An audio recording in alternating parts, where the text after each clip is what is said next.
bac, c'est une grosse machine pour ceux qui ne le savent pas. Et c'est l'occasion de rendre hommage à tous les travailleurs de l'Office du bac qui organisent cela. Et dans cette organisation, on a les 3 ministères de la formation professionnelle, de l'éducation nationale, de l'enseignement supérieur. Depuis que nous sommes arrivés, il y a même une grosse innovation, c'est que le ministère des Forces armées achemine les épreuves partout sur le territoire national.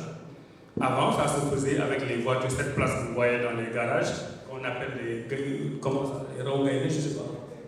Wargaïne, voilà, c'est ça. Et depuis les indépendances, ça se passait comme ça. Vous tous qui avez fait le bac ici, vos épreuves du bac, on allait au garage, on donnait ça à un chauffeur, on lui donnait 1000 francs ou 1500, et il acheminait les épreuves du bac. Mais que d'incertitude et que d'insécurité. Nous avons réglé cela en collaboration avec le ministère des Forces armées, qui prend l'avion militaire pour amener toutes les épreuves du bac là où les voitures ont du mal. Et malgré tous ces efforts, on a un bac cette année dont les résultats sont très mitigés. L'année dernière, on était à 50,50%, 78 000 bacheliers. Les projections que nous avions faites cette année, c'est que si on a encore 50%, on aura 83 000 bacheliers. Le bac de cette année est particulièrement bien organisé. Pas beaucoup de quoi, pas beaucoup de problèmes sur les téléphones, pas beaucoup de tricherie, pas de problème de contrôle. Mais le résultat, il est là. C'est que cette année, on est encore en train de consolider, donc ça peut changer par virgule et par des petits nombres, mais globalement, le taux du bac de cette année, c'est de 42,85%. Alors que nous nous plaignons déjà des 50% de l'année dernière. Donc cette année, à jour, nous avons 69 474 admis. Donc une différence entre 69 000 et 78 000, il y a une différence de pratiquement 10 000.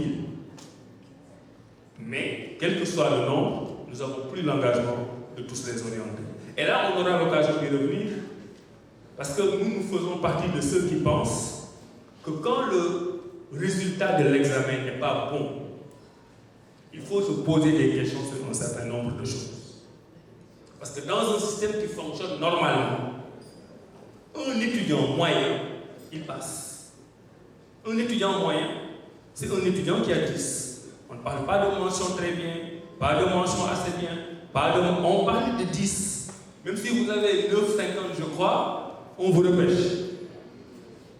Et vous voyez qu'au Sénégal, dans notre pays, malgré tout l'effort que l'État fait, au premier tour, on est chaque année entre 21 et 23%. Et le premier tour, ce sont ceux qui ont 10. Parce que ceux qui passent au deuxième tour, ils n'avaient pas 10. Cela veut dire que moi, professeur, je mets en place un dispositif. J'enseigne pendant toute l'année. Pendant toute l'année. Je fais un examen, il y a 2 qui ont compris sur 10. C'est ça que cela signifie. Ça veut dire qu'il n'y a que 2 qui ont compris sur 10. Cela veut dire qu'il y a un problème de système.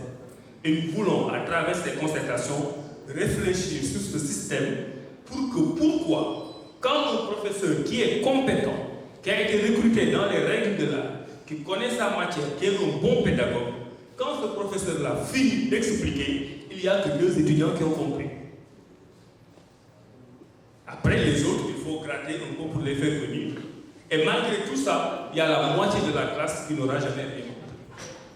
C'est un problème. Et c'est pour ça que nous allons réfléchir sur le bac pour essayer de le voir comment le réformer pour plus